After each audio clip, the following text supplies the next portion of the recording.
Eu quero meditar nesta noite, irmão, sobre o tema estar no centro da vontade de Deus. Estar no centro é nós estarmos alinhados ao tempo e ao propósito. Eu me lembro de um momento que Paulo estava ali, um cidadão romano, pregando aos romanos, e ele diz assim no capítulo 12, versículo 2, que para nós entrarmos na boa, perfeita e agradável vontade de Deus, nós teríamos que mudar o nosso entendimento. Ou seja, a bênção de Deus vai acontecer quando passar pela razão, pela decisão da nossa vontade, e ali vai haver transformação. Quinta-feira eu estava falando sobre isso, sobre Pedro, que quando ele disse, eu preciso buscar o leite espiritual, ele estava dizendo, eu preciso algo que entre no meu coração, traga vida, produza esperança e transforme a minha vida de glória em glória. É muito importante nós estarmos como igreja no centro da vontade de Deus, é nós estarmos no propósito, é estarmos alinhados àquilo que o Senhor tem para a nossa vida. Quantos querem, diz amém? E no livro de Romanos ali, Paulo fala tantas coisas, e Paulo, ele vai movido por Deus, e Deus levanta ele, e no livro de Atos, em determinado momento, ele estava preparado para uma viagem missionária, pronto para ir para a Ásia, mas a Bíblia diz que o Espírito Santo o impediu, e falou para ele descer a Trode, e ali a Trode ele conhece um varão macedônio, que em visão apresenta-se a ele, dizendo, passa Macedônia e nos ajuda. Naquele momento ele entendeu que haveria uma porta oportuna do Senhor, para ele estar pregando o Evangelho na Macedônia. Macedônia, falamos de Europa, então ele estava para ir para a Ásia. Deus falou, não é a Europa que você tem que alcançar. Estar no centro da vontade de Deus, nem é sempre fazer o que queremos, mas é pedir para o Senhor nos coordenar e nos guiar como um vento, porque Deus tem um tempo para todas as coisas, como foi falado quinta-feira, debaixo do propósito do céu, tudo tem um tempo determinado. Quantos crentes, amém? Eu quero convidar você a abrir a sua Bíblia no livro de Gênesis, capítulo 26, aqui eu vejo uma história muito linda, muito poderosa de Deus, e Deus tem falado muito comigo a respeito desse texto. E eu creio que aqui nós aprendemos com Isaac o que é estar no centro da vontade de Deus, não só no sentido espiritual, mas também no sentido familiar. Família é algo espiritual, é uma célula que Deus criou, e Deus aqui estabelece coisas poderosas sobre a vida dele. Eu profetizo nesta noite que Deus fará, estabelecerá coisas grandes e poderosas também na sua vida e na sua família, e te abençoará e engrandecerá o seu nome, porque você é uma bênção, amém? A Bíblia diz assim, versículo 1, e havia fome na terra, além da primeira fome que foi nos dias de Abraão, por isso foi Isaac e Abimeleque, rei dos filisteus, em Gerar. Grave muito essa palavra Gerar, grave muito essa cidade Gerar, eu vou falar muito sobre isso essa noite. E apareceu-lhe o Senhor e disse, não desças ao Egito, habita na terra que eu te disser, peregrina nesta terra e serei contigo, e te abençoarei, porque a ti e a tua descendência darei todas essas terras, e confirmarei o juramento que tenho jurado a Abraão teu pai, e multiplicarei a tua descendência como as estrelas do céu, e darei à tua descendência todas estas terras, e por meio delas serão benditas todas as nações da terra. Quem já leu esse texto em algum outro lugar? A mesma palavra que Deus estava falando a Isaac, Deus tinha prometido lá atrás, em Gênesis 12, ao seu pai Abraão. Deus estava dizendo para ele, eu tenho algo poderoso para a tua vida, mas só vai acontecer quando você estiver alinhado à promessa. Deus queria fazer uma obra tremenda na vida de Isaac. Deus queria construir algo poderoso no seu ministério. Deus queria levantar com poder e autoridade, mas o Senhor diz para ele, antes de tudo, para tudo, e vamos lembrar da promessa que eu fiz ao teu pai, porque você vai viver a mesma promessa. Se você for ler Gênesis 12, igualzinho, Jesus fala aqui com ele, o Senhor está mostrando para ele aqui, filho, eu vou abençoar, vou engrandecer o teu nome, eu sou contigo, você será uma bênção, como as estrelas do céu, será a tua descendência. E aqui sabe o que eu vejo? Deus trazendo a ele a memória, o que dá esperança, porque quando nós estamos focados e alinhados à vontade de Deus, há esperança, há motivação, e as coisas começam a acontecer. Versículo 5 diz, porquanto Abraão obedeceu a minha voz e guardou o meu mandato, os meus preceitos e os meus estatutos e as minhas leis, assim habitou Isaac em Gerar. Deus falou para ele, vai para Gerar, eu quero a partir de lá fazer coisas poderosas na tua vida. Eu vejo Gerar como um ponto de partida para que Isaac estivesse alinhado ao propósito de Deus. E Deus estava dizendo assim para ele: vai para lá, porque eu quero fazer algo poderoso na tua vida, porque eu vou confirmar a promessa, eu vou te abençoar. E então naquele momento Deus fala para ele, versículo 5, teu pai me obedeceu e estabeleci coisas sobre a vida dele. E naquele momento ele ativa a esperança, ele ativa a palavra. E o versículo 6 é tão curto, mas tão importante, que diz assim: Isaac foi habitar em Gerar. Isaac então chega no lugar do milagre, chega no lugar da promessa, chega no lugar onde Deus quer. E eu vejo que o primeiro ponto para nós estarmos no centro da vontade de Deus é a obediência. Quando há obediência, irmãos, há glória. Quando a obediência flui. E a questão é, qual a motivação que nós temos obedecido? Se nós somos obedecer porque, eu vou melhor obedecer do que sacrificar, eu vou obedecer com medo da punição, da desobediência, nunca nós vamos obedecer da melhor forma. Deus em nenhum momento diz para ele: se você não for para Gerar, eu vou te matar e vou acabar com a tua vida. Pelo contrário, Deus foi estrategista e falou com ele, lembrando a promessa que o próprio Deus tinha feito ao seu pai, dizendo: eu quero continuar na tua vida. Aquilo motivou, aquilo levantou Isaac, aquilo gerou vida em Isaac. Isaac sai de onde ele está, vai para Gerar e estabelece, porque ali ele entende que é um lugar de milagre e o Senhor habitou. Então eu vejo, em primeiro lugar, se nós queremos viver o milagre de Deus, estar no centro da vontade de Deus, parte da obediência. Quem obedece tem glória, quem obedece tem unção, quem obedece, irmão, o jugo é esmagado, porque a unção vem de uma forma poderosa e Deus abençoa. Quem faz do seu jeito, quem está fazendo, eu vou obedecer porque senão, não, irmãos, eu vou obedecer porque a motivação deve ser prazerosa. A obediência deve gerar satisfação dentro de nós. A obediência deve gerar prazer, deve gerar alegria. Eu estou fazendo, eu estou obedecendo e Deus será glorificado. Eu estou aqui, não porque caí de paraquedas, mas porque meu coração quer estar aqui. Mesmo que aos meus planos, aos meus olhos não era para estar aqui, mas Deus me escolheu para estar aqui. Eu vejo que esta foi a perspectiva da visão de Isaac, quando ele chega em Gerar. E Deus abençoa a vida dele. O versículo 12 diz assim: e semeou Isaac naquela mesma terra, e colheu naquele mesmo ano, sem medidas, porque o Senhor abençoou. Ele não chegou em Gerar e ficou lá: meu Deus, e agora? Agora eu estou aqui, te obedeci, você tem que fazer algo para mim. Não, tinha tanto prazer dele estar em Gerar, tinha tanto prazer de ele estar ali, que quando ele já chegou semeando, ele já chegou com o coração disposto, ele já chegou alegre, ele já chegou motivado, ele não olhou para trás, ele disse: aqui é o meu lugar, aqui é o lugar da minha bênção, aqui eu vou viver, aqui eu vou estabelecer família, aqui eu vou semear, aqui que minha vida tem que ser, então eu vou realizar minha vida aqui. Um homem de Deus, quando ele aprende a andar com Deus, está no centro da vontade de Deus, amados, ele anda como um vento. Onde ele está, ele vê prazer. Olha, eu estou aqui porque Deus me quer aqui.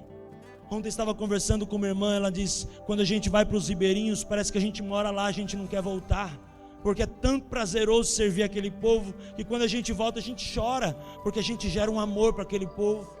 Eu vejo Isaac semelhantemente assim. Quando ele chega em Gerar, ele não fica olhando no relógio, que hora Deus vai falar, que hora Deus vai agir, eu estou com pressa, preciso logo da bênção. Não, ele ali aplica o seu coração e ele diz: agora eu sou daqui, agora eu não sou mais uma pessoa de fora, agora eu faço parte dessa cidade. E olha que tremendo, versículo 13: engrandeceu-se o homem, enriquecendo mais e mais, até que se tornou muito poderoso, e tinha ovelhas, possessões de gado, e muitas pessoas trabalhavam com ele, de maneira que os filisteus o invejavam. Olha o que aconteceu com esse homem. Ele chega na cidade, Deus honra o coração, porque a Bíblia diz que tudo que colocarmos no coração prosperará. Ele coloca o coração em Gerar, Deus começa a abençoar, Deus começa a multiplicar, porque Ele coloca o coração. Quando você põe o coração em algo, Deus te abençoa. Quando você se dedica, Deus te honra. Quando você coloca o teu coração, Deus abre as portas. Eu declaro, Deus vai abrir portas sobre a tua vida, Deus vai prosperar teus caminhos, vai engrandecer o teu nome, e o nome do Senhor vai ser glorificado. Pastor, mas esse finalzinho desse versículo eu não gostei muito não, porque diz que os filisteus o invejavam. Claro, irmão, faz parte. Você quer triunfar?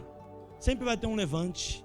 mas esse levante não pode impedir o que Deus quer fazer na tua vida, e esse levante faz de você mais forte ainda, porque quando se levanta o inimigo, ele se levanta para cair, e a unção esmaga o jugo, e a unção cala a boca do inimigo. Deus colocou ele, uma palavra, Deus deu para ele uma unção, automaticamente ia ter muitos frutos, porque Deus falou, mas ia se levantar inveja. Eu digo para você, não olhe a inveja, olhe o fruto, porque o fruto cala a boca do inimigo. O fruto é algo poderoso. A árvore que não dá bom fruto, ela é cortada. A árvore que dá fruto, ela é limpa para que ela possa dar mais fruto ainda, diz o Senhor. Você é uma árvore plantada para dar fruto. Ah, pastor, mas se levantaram contra mim. Mas ali o coração dele reagiu de uma forma abençoada. Versículo 15: e todos os poços que o servo de seu pai tinham cavado nos dias de seu pai Abraão, os filisteus entulharam e encheram de terra. Ou seja, os filisteus se levantaram contra ele mesmo, para dizer, você não é bem-vindo aqui. Mas sabe o que eu aprendo, irmãos? Nada impediu o propósito de Deus. Declaro isso sobre a tua vida, nada vai impedir o propósito de Deus sobre a tua vida. Querem cavar os teus poços, querem entulhar os seus poços, mas se Deus colocou você ali, se ali gerar é o teu lugar, se é o lugar da tua bênção, se é o lugar da promessa, pode se levantar o que for, o tipo de demônio que for, de levante que for, sobre a tua vida há uma unção gloriosa, e eu declaro que as portas se abrirão, e a alegria do Senhor será a tua força, e Deus te abençoará, e você sairá daqui nesta noite fortalecido, para viver o melhor de Deus, em nome de Jesus. E a Bíblia diz assim, irmãos, disse também Abimeleque a Isaque, estou lendo 16, aparta-te de nós, porque muito mais poderoso te tens feito do que nós. Abimeleque reconhecendo que Isaque estava dando fruto. É assim que o inimigo vai fazer com você. Então Isaque partiu dali e fez o acampamento dele no vale de Gerar e habitou lá. Sabe o que Deus fala aqui? Independente dos inimigos, é ali que Deus vai te abençoar, porque onde abundou o pecado, superabundou a graça. Ele podia ter falado, agora vou mudar de novo, mas a mesma palavra que a gente leu no versículo 6, e assim habitou Isaque em Gerar, a gente lê aqui lá na frente, Deus falando que ele continuou em Gerar e estabeleceu a sua tenda, e ali naquele acampamento ele viveu. Isaque soube lidar com as afrontas. Isaque não olhou para a circunstância, porque ele tinha alinhado o tempo e o propósito, tinha uma visão da promessa. Quando você tem uma visão da promessa, meu amado, nada te segura, nada te detém, nada te mata, nada te impede. Quando você tem uma visão, pode se levantar filisteus para invejar, podem entulhar teus poços, mas se há uma promessa, há uma visão, eu declaro, ela vai se cumprir em nome de Jesus, e Deus vai te abençoar poderosamente. Eu declaro em nome de Jesus. Aqueles que creem, digam amém. Glória a Deus. E ele vai e ele habita lá. Essa palavra é muito forte. Ele estabelece um plano. Ele estava dizendo, eu estou passando por cima, o inimigo quer vir para mim, mas eu vou em nome do Senhor contra ele. Eu vou habitar, porque Deus mandou ficar aqui, e aqui eu vou ficar. E tornou Isaque e cavou os poços de água que cavaram nos dias de Abraão seu pai, que os filisteus entulharam depois da morte de Abraão, e o chamou pelos nomes que chamou seu pai. Cavaram, pois, os servos de Isaque naquele vale e acharam um poço de águas vivas. Olha que tremendo. Talvez Isaque possa ter olhado o poço e dizendo, aqui está a promessa, aqui está a bênção. O filisteu caiu por terra, porque ele entulhou meus poços, mas agora eu estou vendo água nesse poço, aqui está a bênção. Sabe, irmão, sempre há uma possibilidade da bênção. Nunca perca a esperança, nunca perca a fé, nunca perca o propósito, porque o cair é do homem, o levantar é de Deus. Não vai ser no teu tempo, é no tempo de Deus. E ele vai, cava o poço e ali ele vê água. Mas, irmão, calma, isso é só apenas o começo do que Deus queria fazer. E Deus depois pega ali, e os versículo 20, os pastores de Gerar porfiaram com os pastores de Isaque, dizendo, esta água é nossa. Por isso chamou aquele poço Ezeque, porque contenderam com ele. Sabe o que eu aprendo aqui? Ali não era o lugar de Isaque, porque o lugar de um crente é o lugar da bênção, e a bênção do Senhor enriquece. Estava tendo dor, estava tendo contenda. Então Isaque foi prudente, pegou os pastores dele, a liderança dele, e diz, vamos sair daqui, deixa para os filisteus, não é nosso. Talvez os pastores puderam dizer, mas tem água, esse poço é bom, tem água viva, mas tem contenda. O cristão não está onde tem contenda. A Bíblia diz que a paz do Senhor excede o entendimento e guarda o coração. A Bíblia diz que a paz é o árbitro do coração. Isaac, quando vê contenda, ele fala, tem água, tem bênção, mas não é o meu lugar, porque o meu lugar é lugar de promessa, não é lugar de contenda. Eu quero declarar profeticamente que Ezeque não é o teu lugar. Ezeque não é o teu poço, mesmo que tenha água viva lá, não é para você. Não se meta com Ezeque, porque Deus tem ainda um lugar de vitória que vai chegar e vai bater na tua porta, e Deus vai dizer, eu estou chegando com a bênção. Não troque a tua bênção por Ezeque. Ah, pastor, mas Ezeque tinha água, mas não era para ele, e não é para você, e não é para mim. Deus tem o melhor ainda, em nome de Jesus. 21. Então cavaram outro poço e também porfiaram sobre ele, por isso o chamou de Sitna. Diga para quem está do seu lado, Sitna também não é o teu lugar não. Pastor, mas não é Ezeque, não é Sitna, nem aí. Calma, espera, porque a Bíblia diz que Deus trabalha em favor daquele que nele espera. Pastor, mas eu estou vendo todo mundo cavando o poço, e aqueles homens cavaram um poço, e ali aqueles caras estão pegando a água, e meu lugar, é minha hora. Calma, irmão, a tua hora vai chegar. Muitas vezes você está tão preocupado com Ezeque, com Sitna. Tem melhor. Tem o melhor preparado de Deus para a tua vida. Quando você está no centro da vontade de Deus, tem o melhor. Sabe por quê? Porque não tem confusão. Isaac era um homem tremendo, usado por Deus, que testificava as coisas no coração dele. E na hora que ele via a confusão, podia ter a mina de ouro lá, irmãos. Esses poços, imagina, água viva. Não, mas eu não quero. Eu não vou dividir a glória do meu Deus.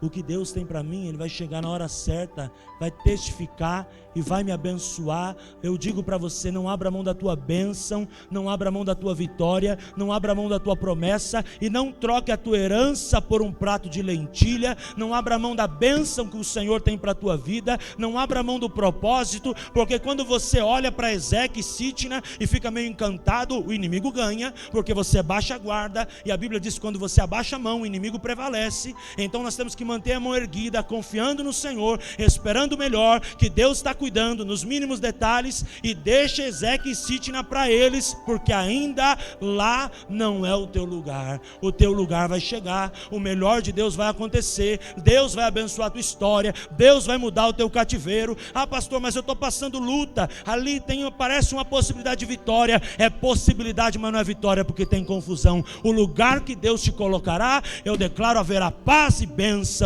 sem medida, em nome de Jesus, aleluia. 22, então partiu dali, cavou outro poço. Talvez estavam cansados já, né, irmãos? Poxa vida, cavamos 2, agora vamos para o terceiro, e os 2 não foi, será que não vai dar de novo? E então não porfiaram sobre ele. Chegou o tempo da bênção, porque a bênção do Senhor traz paz. E por isso, irmãos, olha que tremendo, chamou Reobote e disse, porque agora nos alargou o Senhor e crescemos nessa terra. Sabe aquela semente que ele fez em versículo 12? Estava colhendo ali. Quando você dá uma semente santa, a colheita é santa. Quando você dá a melhor semente ao Senhor, Deus te dá o melhor. Ah, pastor, mas eu estou dando uma semente de qualquer jeito. Irmão, cuidado para não colher Sitna nem Ezegue. Mas se você dá o melhor para o Senhor, foi o que ele fez ali em Gênesis 26, 12, Deus deu o melhor para ele. Na hora que ele chega, Deus fala, olha, aqui é a tua bênção. Por quê? Porque agora alargou o Senhor e você pode crescer nessa terra. Sabe o que Deus estava dizendo? Esse poço é teu. Esse poço é o lugar da tua vitória. Deus pega e dá bênção, porque não houve contenda. Aqueles homens ficaram ali com Sitna e Ezegue. Deus estava falando, o Reobote é o lugar onde eu quero te abençoar, onde eu quero multiplicar, onde eu vou usar a tua vida. Eu quero profetizar que o teu Reobote chega esta noite, o teu poço de bênção, o lugar onde Deus alarga a tua fronteira, abençoa o teu ministério, muda a tua história, te dá esperança e glória, em nome de Jesus, porque ali é um lugar de bênção. Quantos querem Reobote sobre a tua vida? Poços profundos, palavra de Deus, alargou o Senhor e abençoou. Olha que tremendo, chegou a hora, não era para aquele poço, era aqui que Deus queria manifestar a sua vontade. Não tenha pressa, irmãos. Há um ditado popular que diz que a pressa é o inimigo da perfeição. Imagine se ele tivesse ficado com Iseg. Imagine se ele tivesse ficado com Sitna. Não ia viver o Reobote. Reobote é o lugar onde Deus prometeu e falou, e ali ele largou a sua tenda, e ali Deus abençoou de uma forma poderosa, e a Bíblia diz que eles cresceram naquela terra.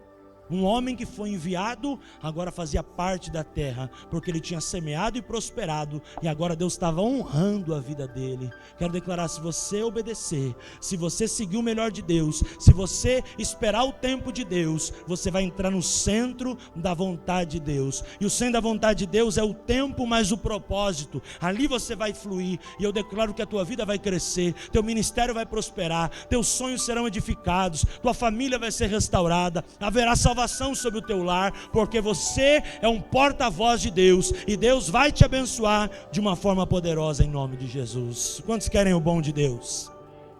23. Depois subiu dali a Berseba. Sabe o que eu aprendo? Existe o bom de Deus, mas Deus tem reservado para a tua vida o melhor. E Deus falou para aqueles homens: agora vocês vão subir. Geograficamente subir é você sair de um lugar ao sul e a um lugar ao norte. Mas o que representava para eles espiritualmente? Um esforço, uma batalha espiritual, porque eles já tinham plantado a sua vida ali em Reobote, já estavam ali habitados naquele lugar, já estavam acostumados com o convívio. Deus falou: não, é aqui. Aqui é apenas o começo que eu quero fazer na tua vida. Suba a Berseba. Sabe o que eu aprendo? Não existe vitória sem sacrifício. Sabe o que eu aprendo, irmãos? Não existe honra se não tiver suor. Deus falou para eles: agora que vocês viram, aprenderam e viveram a vitória, ainda eu tenho o melhor preparado. Mas suba a Berseba. Quantos querem subir a Berseba? O Senhor está perguntando: quem subirá ao monte do Senhor? Aqueles que têm um coração puro e as mãos limpas. O Senhor falou: Isaac, tá bom aí? Tá bom, Senhor. Aqui é eu que estou dizendo, né? Tá bom, tá acostumado, tá uma maravilha, minha bênção chegou. Ele diz: ainda não. Mas Senhor, tá tudo bem, tá tudo maravilhoso. Lá em Sitna tinha confusão, Eseg mais ainda. Eu estou aqui, Senhor, lugar que o Senhor abençoou, alargou minha fronteira e me deu paz. Eu já estou no centro da tua vontade. Ele disse: não, eu preciso de você mais um pouquinho, para que tudo aquilo que eu falei para o teu pai, que eu falei para você lá atrás, lembra que nós lemos lá? Vai se cumprir na tua vida, mas você precisa de mais uma etapa. Sabe, irmãos, o bom, ele se torna inimigo do ótimo. E muitas vezes a gente se acostuma com o bom, e Deus está dizendo para nós: eu tenho o melhor para a tua vida. Quantos creem, diz amém? Eu tenho coisas poderosas para a tua vida, coisas que o olho não viu, nem o ouvido ouviu, nem subiu ao teu coração. São essas coisas que eu tenho preparado para você que me ama, diz o Senhor.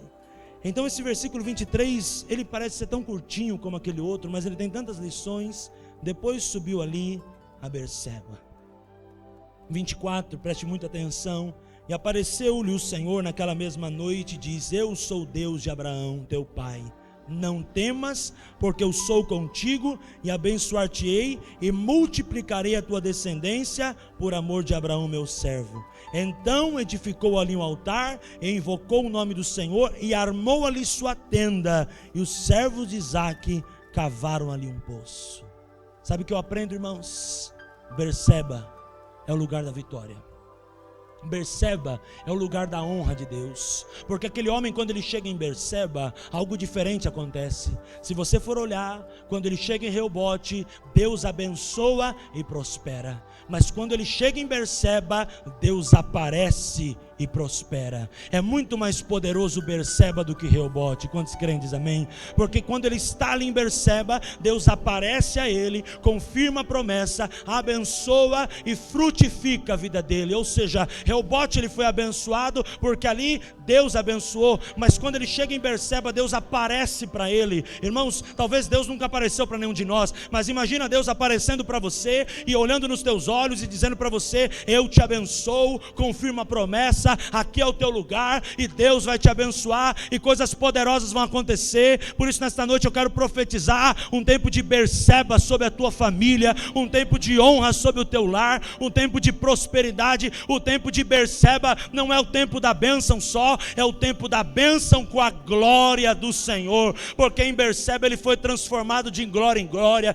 Em Berseba coisas sobrenaturais acontecem. Em Berseba Deus se apresenta a ele e diz: eu sou contigo, meu filho, não temas, eu vou abençoar a tua vida como abençoei o teu pai, eu engrandecerei o teu nome, a tua vida será diferente. Irmãos, está no centro da vontade de Deus, é não olhar para Sitna, é não olhar para Ezegue, é ficar feliz sim com o Reobote, mas crer que nós chegaremos a Berseba. Eu quero declarar que você e a tua família chegarão a Berseba, ao lugar da vitória, ao lugar de poços profundos, água profunda e bênção de Deus. E nós lemos aqui que quando ele estava ali, ele edificou um altar a Deus, invocou o nome do Senhor, houve adoração. Se houve adoração, houve unção, e armou ali a sua tenda, e os servos de Isaque cavaram ali o poço, porque o Senhor diz: é aqui o teu lugar.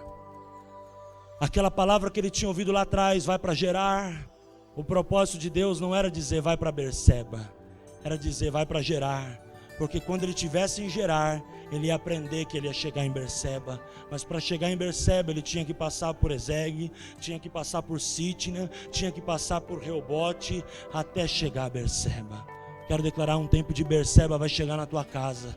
Quero declarar que um tempo de honra vai chegar no teu lar, lá nos teus negócios, lá nos teus pedidos, teus fechamentos, teus orçamentos. O tempo de Berseba vai chegar lá, e Deus vai abençoar, e vai engrandecer o teu nome, e vai ser uma bênção. Eu profetizo em nome de Jesus, só você obedecer, porque quando você obedece, Deus abençoa. Quando você obedece e semeia, coloca o teu coração, Deus prospera. Eu quero perguntar: quantos querem chegar a Berseba nesta noite? Diz amém. Quantos querem chegar no lugar da vitória? Diz amém. Quantos querem chegar no lugar da bênção? Diz amém. Quantos querem cavar poços e dali sair águas de Deus para a tua vida? Diz amém. Eu convido você a ficar em pé no seu lugar.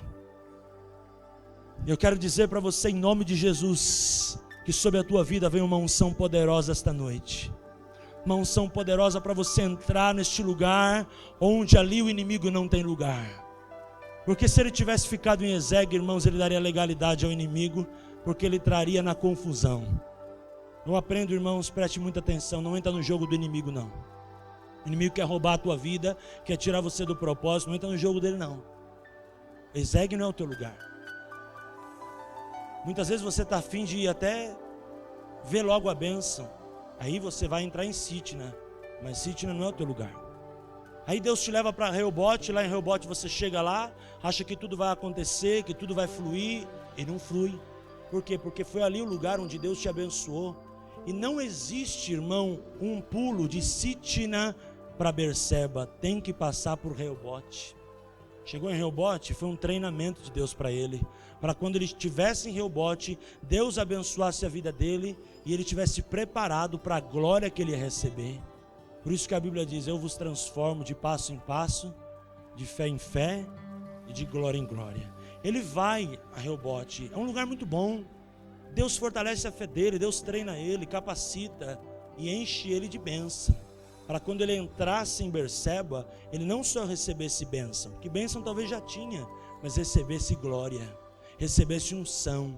O que mais o crente precisa do que bênção é glória e unção, porque quando Deus aparece para ele, Deus diz para ele: eu estou com você, olha eu aqui. Deus, quando ele diz aparecer, é no verbo revelar, é no verbo da visão. O original está dizendo: Deus se revelou a ele, ele conheceu a Deus. Deus, assim como eu olho para você, Marcos, estava olhando para ele e dizendo para ele: não temas, meu filho, não temas, porque eu estou te abençoando. Deus estava dizendo para ele: aqui é o teu lugar. E naquele momento ele sai de lá, cava poços, e Deus abençoa e prospera a vida dele. E no final, nós não vamos ler por causa do tempo, a Bíblia diz que daquele poço não parava de sair água. Deus abençoava mais e mais o poço de Berseba, porque ali era o lugar da vitória. Eu quero declarar um tempo de vitória sobre a tua vida, um tempo de unção sobre a tua vida, um tempo de glória, porque o inimigo quer colocar enfermidade no teu corpo, mas eu declaro nesta noite: você será curado. O inimigo quer confundir a tua história, mas eu declaro que nesta noite ele é confundido, e todo tempo de vergonha, eu declaro,